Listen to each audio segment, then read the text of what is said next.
안녕하십니까. 환경기능사를 강의하는 전화택입니다. 이번 시간에는 지난 시간에 이어서 28번부터 문제를 풀도록 하겠습니다. 28번. 침전지 또는 농축조에 설치된 스크레이퍼의 사용 목적으로 가장 적합한 것은? 자, 여기서 여러분들 스크레이퍼가 나와 있죠. 이 스크레이퍼의 사용 목적. 스크레이퍼라는 것은 뭐냐면 장비인데, 우리가 침전지 바닥에 보면 슬러지가 가라앉아 있어요. 그죠? 그래서 그 슬러지를 끌어모으는 장비를 스크레이퍼라고 합니다. 따라서 슬러지를 끌어모으기 위해서가 정답이 되니까 라번이 정답이 됩니다. 그리고 29번. 다음 수처리 공정 중에서 스토커스 법칙이 가장 잘 적용되는 공정은? 여기서 스토커스 법칙이라는 것은 중력이 작용하는 장소라는 뜻이에요. 그래서 중력이 작용하기 위해서는 그 입자가 가지고 있는 크기에 의해서 침강되는 거거든요. 자, 따라서 무기물이 처리가 되는 침사지, 그리고 유기물 중에서 큰 유기물이 처리되는 1차 침전지, 이 두 가지 장소에서 스토커스 법칙이 적용이 됩니다. 자, 따라서 문제 조건에서 1차 침전지가 나와 있으니까 나번이 정답이 되겠죠. 그리고 30번 문제를 보시게 되면 C2개 H5개 NO2 글리신을 이야기합니다. 150g이 분해에 필요한 이론적인 산소 요구량은? 여러분들이 이런 문제를 풀었을 때 제일 중요한 것은 뭐냐 하면 반응식, 호기성. 지금 여기서 산소가 필요하다는 소리는 호기성이라는 뜻입니다. 호기성. 그리고 최종 산물은 CO2, H2, HNO3라고 그랬어요. 그래서 C2개 H5개 NO2. 그러면 호기성은 산소하고 결합을 해서 CO2, H2, HNO3. 자, 그럼 화살표 왼쪽과 오른쪽에 개수를 맞추는 거예요. 자, 그럼 먼저 여러분들 탄소가 2개니까 탄소 앞으로 2개를 보냅니다. 그 다음에 수소가 5개니까 H2 앞을 먼저 보내는 게 아니고, 여러분들이 지금 보면 왼쪽과 오른쪽에 있는 질소를 1개씩 고정을 시켜놔야 돼. 똑같이 만들어야 되거든요. 그러면 5개가 와서 먼저 질소가 있는 H를 1개를 먼저 보내요. 그럼 여기 4개가 남죠? H2는 2개짜리니까 2분의 4는 2. 자, 그리고 나머지 오른쪽에 있는 산소를 왼쪽으로 만듭니다. 그럼 여기 산소가 4개, 여기서 산소가 2개, 여기서 산소가 3개, 그러면 9개죠. 그럼 9개 중에 O2를 먼저 보내는 게 아니고 유기물에 있는 산소를 먼저 보내요.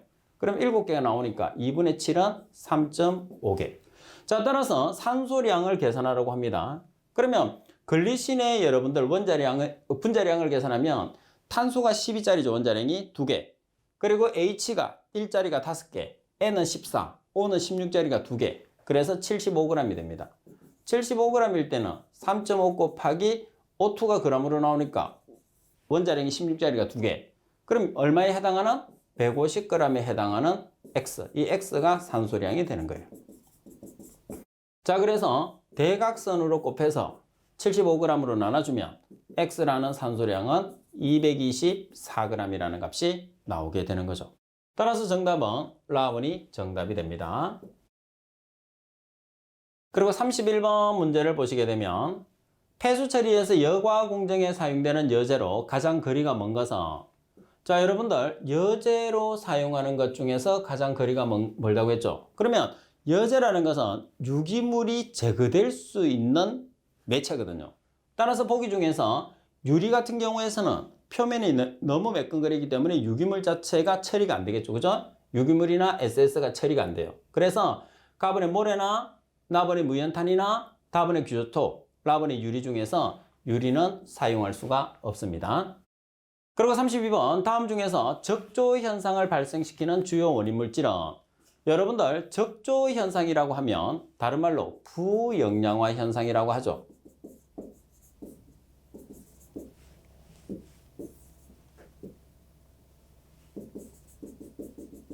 자, 이 부영양화 현상은 어떤 물질이 나타나죠? 조류.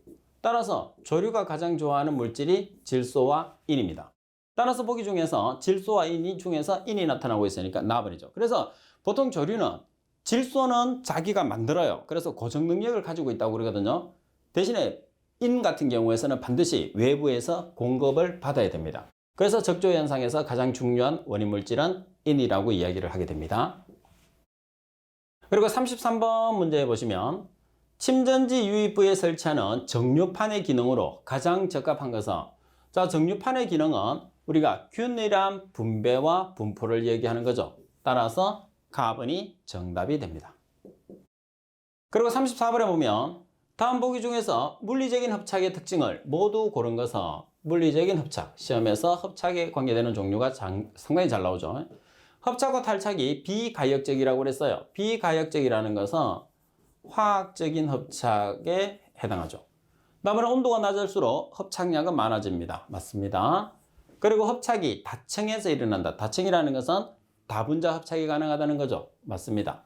그리고 분자량이 클수록 협착이 잘 일어나죠.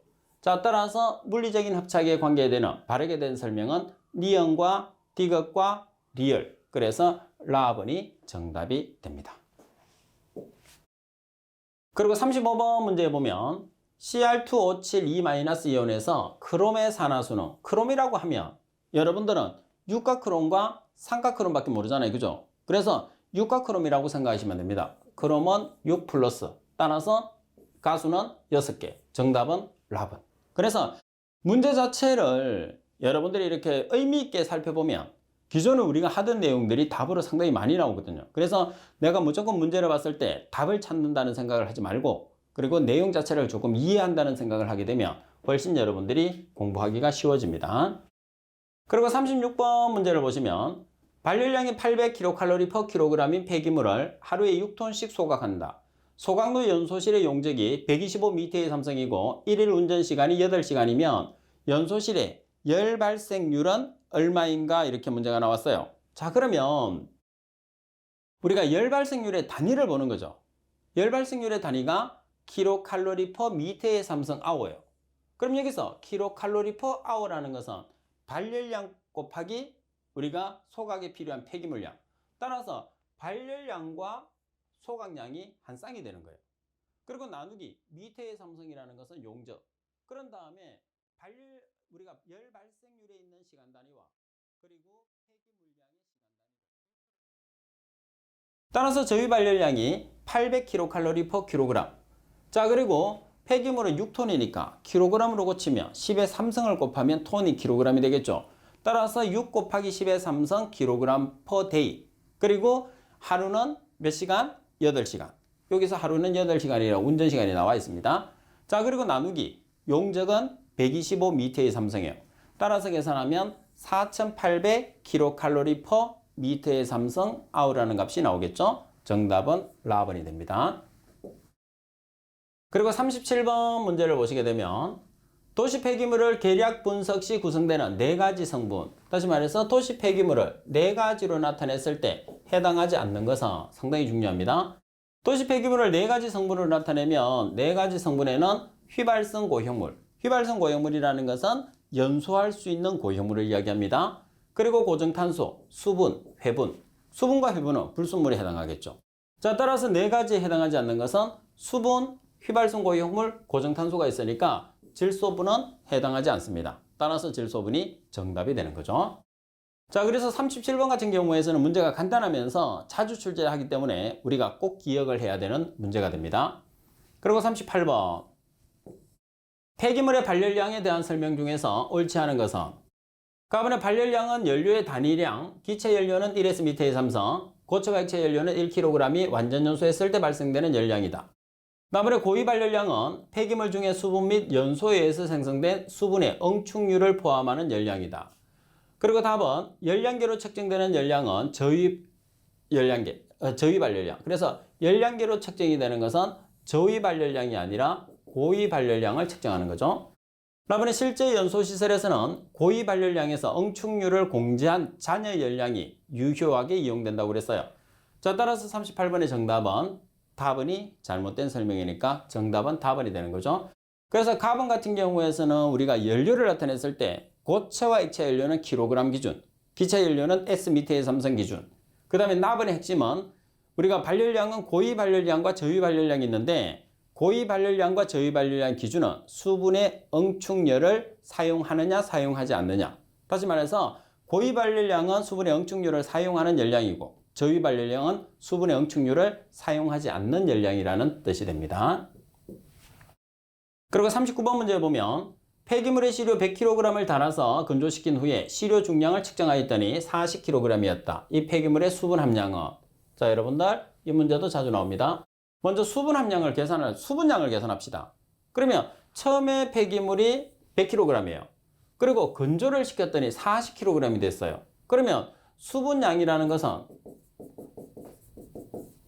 처음에 100kg에서 건조시켜서 40kg이 됐어요. 그럼 수분양이 얼마가 됐어요? 60kg. 그럼 이 60kg을 퍼센트로 나타내라고 그랬어요. 그럼 수분함량이라는 것은 수분양이 60kg인데 처음에가 100kg으로 나눠져서 곱하기 100을 하면 퍼센트가 되는 거죠. 그럼 몇 퍼센트? 60%. 그래서 간단하게 풀 수 있는 문제도 계산하는 문제 중에서도 많아요. 그리고 40번 폐기물 분석을 위한 시료의 축소 방법에 해당하지 않는 것은 시료의 축소 방법 상당히 시험에 잘 나옵니다. 그래서 40번도 꼭 기억을 하시고 우리가 시료를 축소하는 방법은 세 가지가 있습니다. 그죠? 자, 첫 번째는 구획법이 있고 그 다음에 원추사분법, 교사법.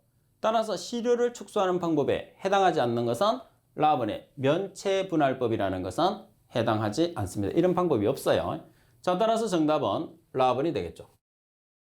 그리고 41번 문제 보시게 되면 다음 중에서 유기성 폐기물의 퇴비화 특성으로서 가장 거리가 먼 것은 가번에 생산된 퇴비는 비료의 가치가 높으며 비료의 가치가 없죠. 그리고 퇴비 완성 시에 부피 감용률이 70% 이상이다. 부피 감용률이 50% 이하로 가장 부피 감소율이 작은 게 단점이라고 그랬어요. 그리고 나번에 초기 시설 투자비가 낮고 운영 시의 소요 에너지도 낮은 편이다. 다번에 다른 폐기물 처리 기술에 비해서 고도의 기술 수준이 요구되지 않는다. 라번에 퇴비 제품의 품질 표준화가 어렵고 부지가 많이 필요한 편이라고 그랬어요. 그래서 생산된 퇴비의 가장 큰 단점이 설명에서도 나와 있는 것처럼 비료의 가치가 거의 없다는 것. 그리고 가장 큰 문제점은 부피 감용률이 50% 이하라는 게 가장 큰 퇴비화의 문제점이 되는 거죠. 그리고 42번 문제 보시게 되면 다음 중에서 유기성 액상 폐기물을 호기성 분해시켰을 때 미생물이 가장 활발하게 활동하는 기간은 미생물이 가장 활발하게 활동을 한다는 소리는 먹이가 풍부하다는 소리죠. 따라서 먹이가 풍부하니까 미생물이 기하급수적으로 증가를 하게 되는 거예요. 그래서 기하급수로 증가한다는 것을 정식기, 커진다는 거죠. 대수라는 것은 로그. 자, 따라서 대수 정식기 또는 로그 정식기를 이야기를 하게 됩니다. 정답은 나번이죠. 자, 그리고 43번 문제를 보시게 되면 퇴비화 시의 부식질의 역할로 옳지 않은 것은 가번에 토양능의 완충능을 증가시킨다. 나번에 토양의 구조를 양호하게 한다. 다번에 가용성 무기질소의 용출량을 증가시킨다. 나번에 용수량을 증가시킨다고 그랬어요. 자, 여기서 가용성 무기질소의 용출량을 감소시키는 거죠. 그래서 많이 보존을 하고 있는 거예요. 따라서 답은이 정답. 그리고 44번 문제 보면 폐기물을 파쇄하는 이유로 옳지 않은 것은 여러분들 파쇄는 아주 시험에서 자주 나오죠. 그래서 파쇄 이유 보겠습니다. 가번에 겉보기 밀도의 증가, 고체의 치밀한 혼합, 부식 방지 효과, 비표면적 증가. 여기서 파쇄와 부식은 전혀 관계없는 거예요. 그래서 답은이 정답이고 특히 여기서 헷갈릴 수 있는 내용이 겉보기 밀도 증가 그리고 비표면적 증가 두 가지는 증가를 한다는 거. 자, 먼저 풀이에 나와 있으니까 파쇄 이유를 한번 보겠습니다. 입경의 분포와 그 다음에 겉보기 밀도의 증가, 입자 크기의 균일화, 비표면적 증가, 유가물질 분리. 여기서 유가물질 분리나 특정 성분을 분리한다는 것은 파쇄를 하게 되면 우리가 필요한 성분들을 분리할 수 있거든요. 그 뜻입니다. 그 다음에 소각시 연소 촉진. 소각을 했을 때 왜 연소가 촉진이 되느냐?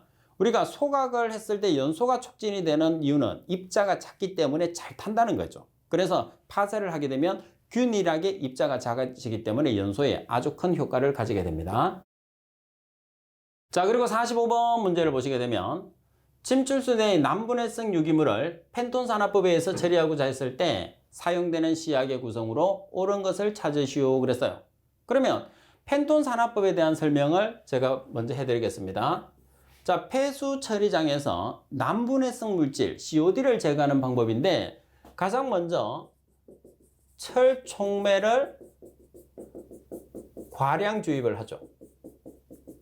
자, 그런 다음에 우리가 펜턴 시약이 H2O2예요.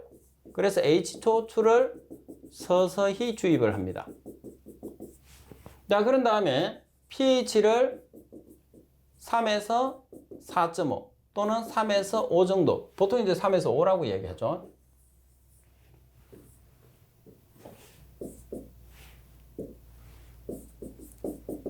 자, 조절을 합니다. 자, 이렇게 하면 뭐가 만들어지죠? 강산화제가 만들어져요.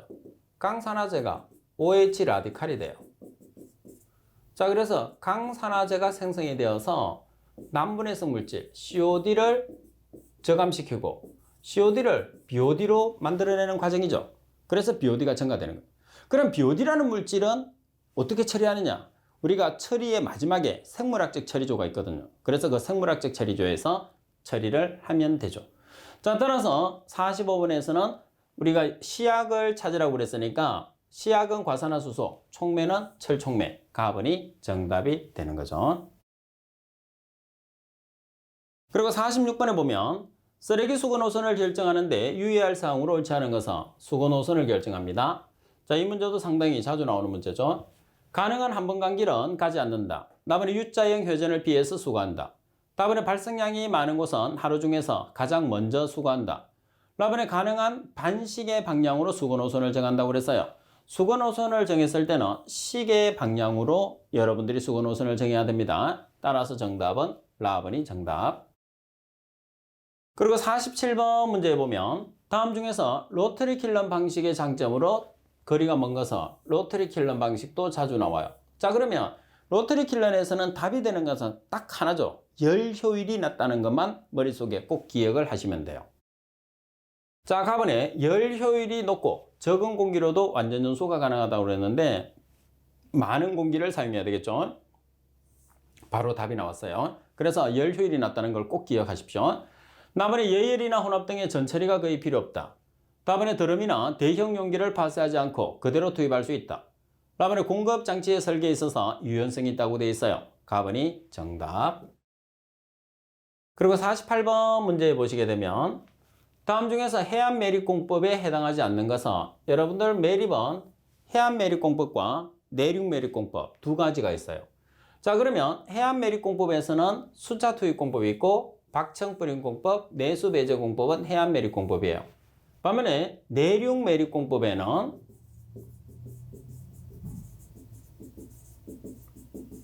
자, 어떤 게 있어요? 가번에 셀공법이 있고 나번에 도량형 공법이 있고 라번에 샌드위치 공법이 있고 그리고 하나 더 있죠? 압축 매립공법. 더미를 만들어서 매립하는 압축 매립공법이 있어요. 자, 그래서 정답은 다번이 해안 매립공법에 해당하죠. 그리고 49번 압축비가 1.67로 쓰레기를 압축하였다면 압축 전과 압축 후에 최적 감소율은 몇 %인가 이렇게 문제가 나왔어요. 그러면 보시다시피 여러분들이 압축비가 주어졌을 때 최적 감소율 구하는 식은 1 마이너스 압축비분의 1 곱하기 100으로 계산하죠. 그럼 압축비 자리에 1.67을 여러분들이 대입해서 계산하면 40.12. 그래서 압축에 관계되는 내용은 여러분들이 공식이 간단하기 때문에 공식만 알고 있으면 그대로 대입해서 문제를 풀 수 있어요. 그래서 그 압축비에 관계되는 계산하는 문제, 뭐 이론 문제는 그렇게 까다롭지 않기 때문에 쉽게 풀 수 있는데 계산하는 문제는 여러분들이 공식을 암기를 안 해주면 풀 수가 없어요. 그래서 공식을 반드시 암기를 할 수 있도록 하십시오. 그리고 50번 문제 보시면 소각시설의 연소온도를 높이기 위한 방법으로 옳지 않은 것은 자, 여기서 연소온도를 높이는 방법 한번 보겠습니다. 연소온도를 높이는 방법이에요. 가번에 발열량이 높은 연료를 사용을 해라. 발열량이 높은 연료를 사용하게 되면 연소온도가 높아지겠죠. 다음에 공기량의 과다 주입. 공기량을 너무 많이 주입하게 되면 연소온도가 떨어집니다. 다음에 연료의 예열. 연료를 미리 열을 가해서 공급하는 방식. 다음에 연료의 완전 연소. 완전 연소라는 것은 고온에서 일어나는 연소가 완전 연소죠. 자, 따라서 온도를 높이는 방법에 해당하지 않는 것은 나번이 정답이 되네요. 그리고 51번 문제를 보시게 되면 인구가 24만 327명의 도시에서 15만 톤/연의 쓰레기를 수거했다. 이 도시의 쓰레기 발생량은 자, 쓰레기 발생량도 잘 나오겠죠? kg/인일이니까 지금 쓰레기 발생량이 1년에 톤/연이에요. 그럼 여러분들이 톤/연을 kg/1로 고치세요. 그런 다음에 인구수로 나눠주시면 돼요. 따라서 15만 톤/연, 톤을 kg으로 고치기 위해서 10의 3성, 연을 데이로 고치기 위해서 1년은 365일. 따라서 보정을 했어요. 그런 다음에 어떤 값으로 나눠줘요? 인구수. 왜? 우리가 계산하는 값이 kg/인일이니까. 따라서 계산을 하면 1.71 kg/인일이라는 값이 나오겠죠. 그래서 이 문제 같은 경우에서는 단위를 이용해서 우리가 문제를 푸는 거예요. 그래서 단위를 이용해서 문제를 풀기 때문에 여러분들이 이런 문제들은 놓치면 상당히 아까운 문제가 되니까 꼭 풀도록 하십시오. 그리고 52번 문제를 보시게 되면 합성 차수막 중에서 PVC의 장점으로 가장 거리가 먼 것은 PVC의 장점입니다. 가번에 작업이 용이하다. 나번에 강도가 높다. 다번에 접합이 용이하다. 라번에 자외선, 오존, 기후에 약하다. 자, PVC라는 것은 우리가 석유화학 제품이거든요. 그래서 석유화학 제품의 가장 큰 단점이 자외선이나 오존이나 기후에 약하다는 거예요. 자, 따라서 정답은 라번이 정답이 되겠죠. 그리고 53번 문제를 보시면 설렁지를 농축시킴으로써 얻은 이점으로 가장 거리가 먼 것은 가번에 소화조 내에서 미생물과 양분이 잘 접촉할 수 있으므로 효율이 증대된다. 다음에 설렁지 계량에 소요되는 약품이 적게 된다. 다음에 후속 처리 시설이 소화조 부피를 감소시킬 수 있다. 다음에 난분해성 중금속의 완전 제거가 용이하다고 그랬어요. 자, 여러분들 농축을 시키는 거 하고 그리고 중금속을 제거하는 것은 관계없습니다. 그래서 농축조에서 중금속을 제거시키지는 못합니다. 정답은 라번. 그리고 54번 문제를 보도록 하겠습니다. 분뇨의 특성으로서 가장 거리가 먼 것은 분뇨라는 것은 분과 요를 합쳐서 분뇨라고 하죠. 가번에 유기물 농도 및 염분 함량이 낮다. 나번에 질소 농도가 높다. 다번에 토사와 협작물이 많다. 라번에 시간에 따라서 크게 변한다고 그랬어요. 자, 가번에 보면 유기물 농도 및 염분 함량이 낮다고 그랬어요. 자, 우리가 섭취하는 음식물을 통해서 배출되는 거기 때문에 유기물이 가장 높죠. 그래서 유기물 농도가 높고 그리고 염분 함량이 높은 게 분뇨의 특징이 됩니다. 따라서 가번이 정답. 그리고 55번에 보면 폐기물의 발생량의 산정 방법으로 가장 거리가 먼 것은 폐기물을 산정하는 방법은 세 가지가 있어요. 적재 차량 계수 분석법, 그리고 물질 수지법, 직접 개건법. 그래서 적재 차량 계수 분석법이나 물질 수지법은 개별적으로도 문제가 자주 나오죠. 적재 차량 계수 분석법이라는 것은 우리가 폐기물을 이송하는 차량의 숫자를 우리가 계수를 해서 분석을 하는 방법이라고 문제가 나올 거고, 그 다음에 물질 수지법이라는 것은 산업 폐기물의 발생량을 우리가 조사하는데 주로 사용하는 방법이라고 문제가 나옵니다. 따라서 적재 차량 계수 분석이나 물질 수지법에 대한 내용은 정확하게 기억을 하고 계시는 게 좋습니다. 자, 지금 문제에서는 산정 방법에 해당하지 않는 것을 찾으시오 그랬죠. 그래서 적재 차량 계수 분석법은 해당합니다. 직접 개건법, 물질 수지법. 반면에 답안에 나와 있는 간접 개건법이라는 말은 없어요. 이런 말 자체가 없죠. 그래서 답안이 정답. 그리고 여러분들 56번에 보면 길이가 10m, 폭이 10m, 높이가 10m인 실내의 바닥, 천장, 벽면의 허범률이 모두 0.0161일 때 사바이네식을 이용해서 잔향 시간을 구하면 이렇게 문제가 나와 있어요. 그래서 먼저 여러분들이 보시게 풀이를 보세요. 풀이를 보시게 되면 상당히 풀이가 길어져요. 그래서 이런 문제 같은 경우에서는 여러분들이 풀이를 하지 말고 패스를 하셔도 돼요. 단지 답을 기억을 해주는 것도 괜찮습니다. 그래서 여기서 답은 지금 얼마라는 값이 나올까요? 답이 16이 나오거든요. 그래서 16이라는 답을 여러분들이 연상을 하려고 하면 이 조건에서 답이 16.7이거든요. 그래서 16이라는 값을 연상을 하려고 하면 어떻게 하면 될까요? 지금 비슷한 문구가 0.0161이라는 값이 나와 있어요. 그래서 소수점까지 하나가 있으니까 이 값은 16.7이 되니까 여기 있는 0.0167을 일단 연상을 해서 16.7로 답을 여러분들이 연결을 짓는 이 방법을 쓰도록 하세요.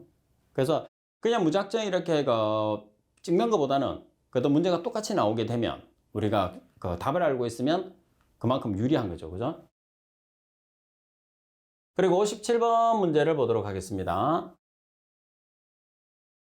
57번에 보면 점음원에서 5m 떨어진 지점의 음압 레벨이 60dB이다. 이 음원으로부터 10m 떨어진 지점의 음압 레벨은 점음원의 경우에 음압 레벨 구하는 공식은 SPR1은 SPL2 플러스 20로그 R1분의 R2가 돼요.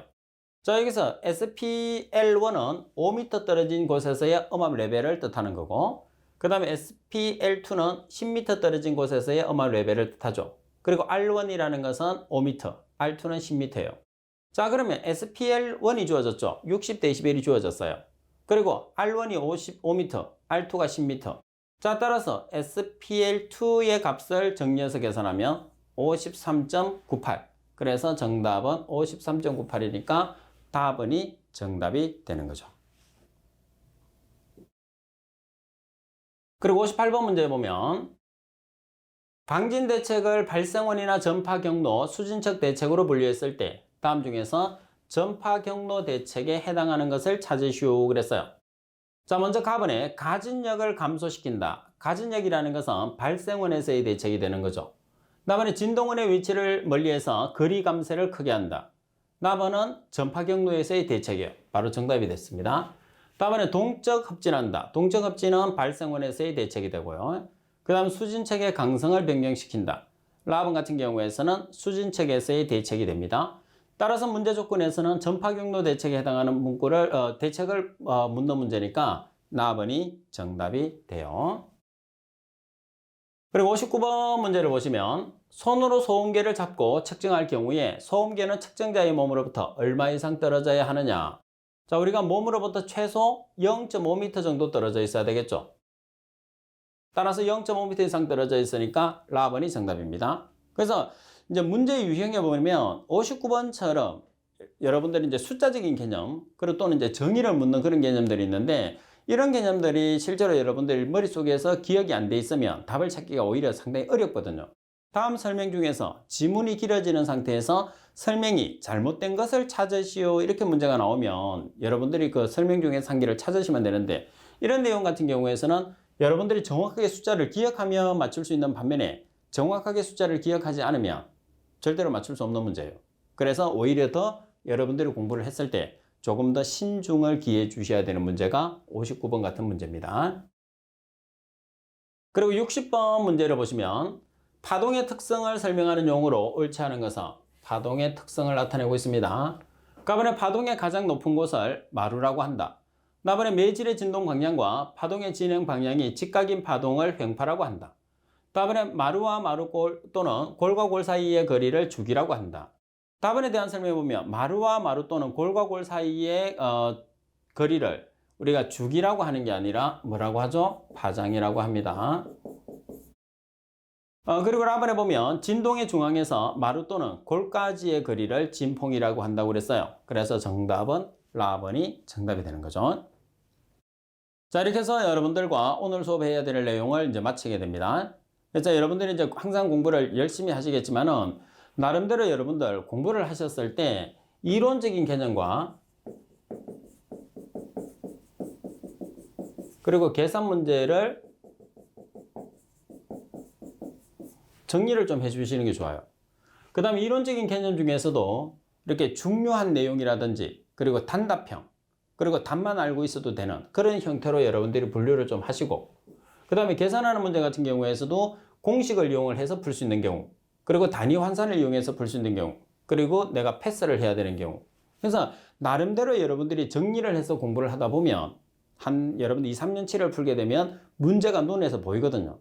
그래서 무작정 이렇게 대부분 이론적인 개념은 학생들이 대부분 외운다는 생각을 많이 하고 그 다음 계산하는 문제는 몇 문제만 대충 찍어서 맞춰야지라는 생각을 하는데 공부라는 것은 그렇게 하시면 안 돼요. 공부라는 것은 정확하게 여러분들이 계획을 세워놓고 그 계획에 따라서 실천을 해야 되거든요. 그래서 어떻게 보면 공부에서 합격한다는 것은 상당히 작전이 필요한 거예요.